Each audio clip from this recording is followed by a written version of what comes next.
Nti kati zino ze Riimu bazindeetedde naye engeri gy'ozirabamu zeezo zisaanidde okuleetebwa ku ssomero.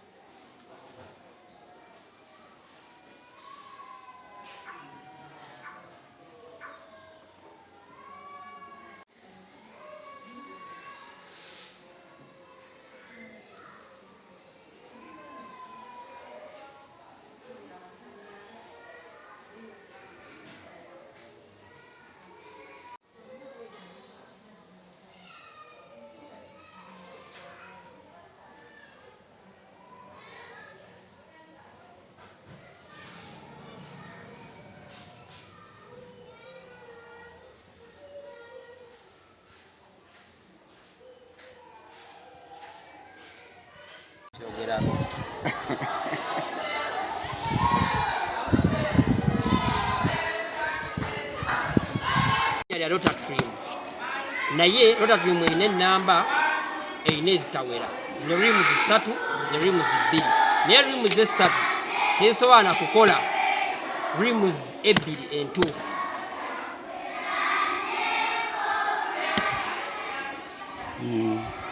Zonna za bbeeyi y'emu.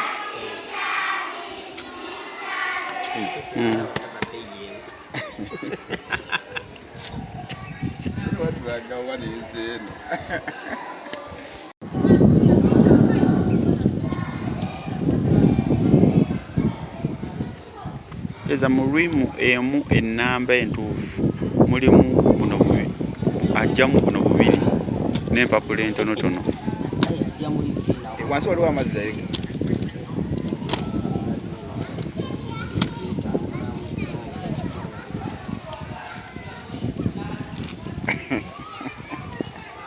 Onoowulira.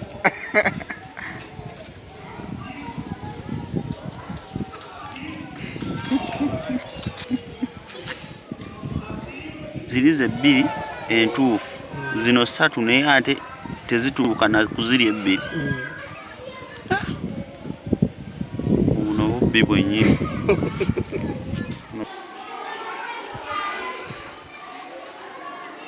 Muganda wange olaba Riimu zino. Riimu zino zonna zikulaga nti ziriko empapula 5.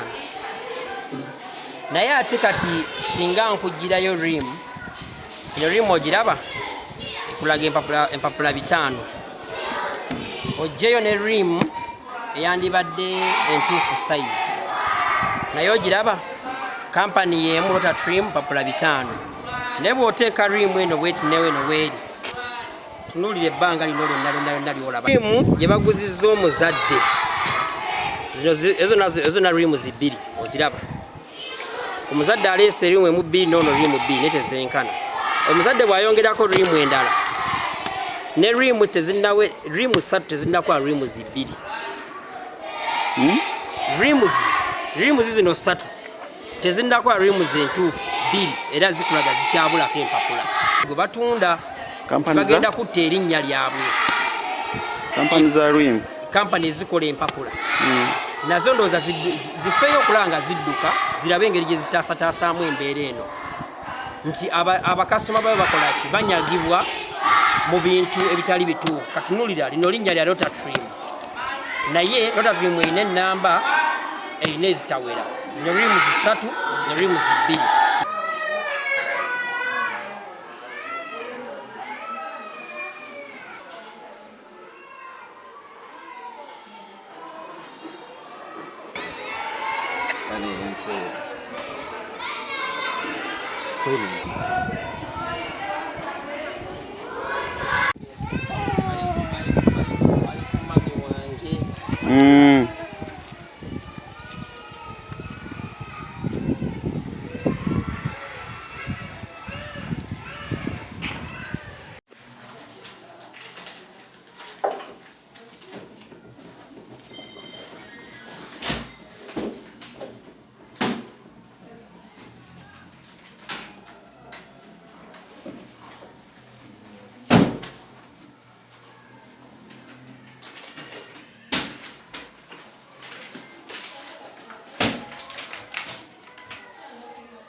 Madam Evelyn.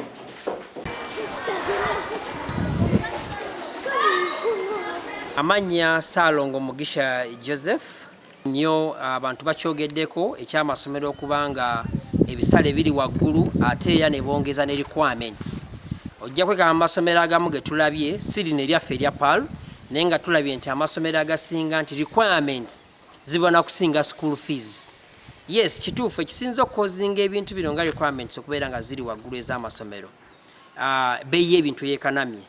Ojja kwekanga nti akawunga kuwuli twakagulanga emitwalo 9.10 kati akawunga kilo 5 ziri ku mitwalo 10.15 zigenda kulinnya ziwene mitwalo 17. Ekijanjalo kilo eyagulibwanga siringi 18 kati ejanjalo kya 38. So ebyo bireetedde school fees okweyongera waggulu. Then ebikozesebwa mu masomero. Amasomero gasalawo okutuma abazadde baleete ebikozesebwa mu ssomero. Kubanga bwe babyongera ku fees nga zibeera nnyingi. Naye ate we kituuse mu kuleeta ebintu mwe mugamba nti amasomero gali kuzannya abazadde batuma ebintu. Ate abazadde batuuse batandise okuzannya amasomero. Nze nja kulagako nti ekintu nga Riimus. Tulina Riimu erina okubamu empapula 5. Tukizudde ng'omuzadde aleta Riimu ng'eri empapula 2.5 naye ng'ekipapula ekiri kungulu kiriko empapula 5. Riimu zimwe ziri nnyingi mu office omwo nsobola okuzikulaga ng'olaba nti Riimu eri half naye nga nsabike bulungi nnyo. Omuzadde ebintu nga enjeyo n'atuuka okujja n'olweyo agula olweyo lumu ng'alina abaana 4 n'alusansabula n'alukolamu abaana 4. Riimu zayandigulidde abaana 4 agula Riimu 2 n'azisansabula n'azongeramu n'akolamu Riimu 4. So kati ekituuse kiraka kituuse win-win. Ono akutwala n'ono akutwala. Abazadde amasomero bagatwala bubi bagaligatwaza mu kutwala ebintu si babasabye. Kati era ogenda kuddamu okulaba nti ate tugenda kuddayo ku mbeera yo gamba nti omuzadde asasule ssente za Riimu. Ffe tugigule tusobole okufuna obutayingira mu ssente. Kubanga buli weta Riimu nga tewera ate era oba tuyingiza mu expense endala eyandize mu kugula ebintu ebirala. Okusomozebwa kwe tufuna mu bazadde okuleeta ebintu nga tebituukiridde. Eno tetugenda gamba nti abazadde kuba batugamba bo bennyini mbu gye bazigula ntooleko. Naye kati waffe tubala muzadde kuba tetumanyi ffe tugenda okugula ng'essomero batuwazijjudde. Naye ate abazadde we bagenda okugula babawa bitundu. Kati ekyo kyakusoomoozebwa nnyo tetumanyi obuzibu buliwa buli kubatunda Riimus, obuzibu buli ku bazadde ozikyusa. Ate kati era kitwongerera naffe okutuwa nti kitubazisa bubi nti tumanyi nti omwana alina okukola ebibuuzo. Katunga wano ffe omwana akola ebibuuzo ebiri ku mpapula imprinting buli week at least tukola ebibuuzo nga 2 oba 3. Tugezaako okugyawo kiri kitwakolanga edda nga tukyasoma amasomero gaffe gali amakadde. Olupapula oluprinting olulaba ng'ogenda kukola kibuuzo kya UNEB. Naye kati wano omwana kuva mu P1 akola ekibuuzo nga kiprinting ku lupapula kyovola tufuuka okulaba tusaba Riimus. So Riimus ezijja nga teziwera era zigenda kutuyingiramu kyetwandiyagadde opreparinga abaana okufulumya kyetwagalira ddala omwana okubanga akolera ku lupapula nti nkola ku lupapula lweru lupapula luprinting nti kibuuzo kigenda okutuuka ekya UNEB nga tewali njawulo kya bulijja kikola tewali kipya. Si biri wala abaana atuuka ne luba lweru nnyo n'alutya abadde akozesa ebipapula birala abadde awandiika buwandiisi leero ebibuuzo bizze bitayipinge tamanyi na fonti we zifaanagana. So eyo ensonga lwaki tusaba abantu abazadde ebintu nga Riimu. Tetusaba Riimus nnyingi nnyo. Nawuliddeko abagamba nti amasomero gasaba Riimus 5 Riimus meka. Kati ngaffe wano omwana tumusaba Riimu emu era gy'asobola okukozesa. Kyokka tebasobodde gireeta. Omuzadde aba tasobodde kuleeta Riimu eyo asobola okulekawo ssente zigula Riimu. Riimu bazadde baffe ku nsonga ya Riimus embeera ya Riimu eno egenze mu maaso nga yeeyongera nti babeere beegendereza gye bagula Riimus kubanga bo batugamba gye bazigula zitawera. Naye ate ow'edduuka atugamba ye tasobola tunda Riimu nga ya kitundu. We twanoonyerezaako abamu yes mulimu abagenda ku bifo bya photocopy n'abaguza ekipaketi ekiweddemu n'amu ekipaketi n'akolamu enda. Naye kati ffe tulabula abazadde era twogerako n'okubazitunda nti bannange Riimu bagitunuulye size ya Riimu ebamu empapula 5 atunulire ku Riimu bwefaanagana. Abatunda Riimu zabanga bakikola mu kaseera kano nga baguza abazadde ebintu ebitawera. Ndowooza abakwatagana ku kintu kya standards baba bayita mu batunda ebintu bakebere ku Riimu zingina danga amasomero bagenda kuddayo. Riimu ze batunza abazadde ziwera ziri mu size eyo yennyini kakati fe abazadde batugamba nti gye baziguze. So tusaba abakwatagana ku mutindo gw'ebintu kozese wano waliwo ne muganda wange waliwo otuuka ne mu Riimu ogenda ogibikula Riimu bweti munda ng'empapula ezirimu olwedde enkozese ng'empapula nkozese toyite muzadde omugamba nti nno empapula nkozese. So kati abazadde tugamba babeere beegenda actually omuzadde ne bwoleta Riimu ng'ogibikuddeko side emu tekirina muntu atujja gisabika kubanga kijja kuyamba okebera nti Riimu gy'otutte si nkozeseeko. Era neyoba gy'olaze munda omusajja mubuuze zino Riimu ziwera ebitaano wogenda ku dduuka eddala nga Riimu eri eraga nnene n'olaba ng'onaakwadde katono. Tusaba abazadde muzizzeeyo mu bantu ng'abo okusinga okulaba nti tupromotinga ebintu ebiri substandard olw'okuba nti bijja mu masomero. Bw'otakola ebyo amasomero gagenda tandika okuba nga gatuma abazadde kuba omusomero taligenda kutuma Riimu ku ssente ze zimu ze bagitunda ku market kubanga alina ogitambulira. Ojjanga ng'essomero likutuma Riimu ligambe ete emitwalo 3.5. Nsonga endala gye tusobola okulabulamu abazadde pens oba bino ebibokisi bye tukozesa mu masomero nga bivuddemu peeni bimaana ebiddayo eyo ku market. Omuzadde aleeta ekibokisi kya peeni ng'obulimi kwe buli waggulu naye nga munda peeni zinkalu. Kati abazadde era beeyongere okubanga beegenza kubanga abana kimalamu amaanyi okutula ku ssomero ne tukugamba nti ddayo ebokisi gy'oleese eya peeni eri mu bitundutundu kimaliramu ddala amaanyi.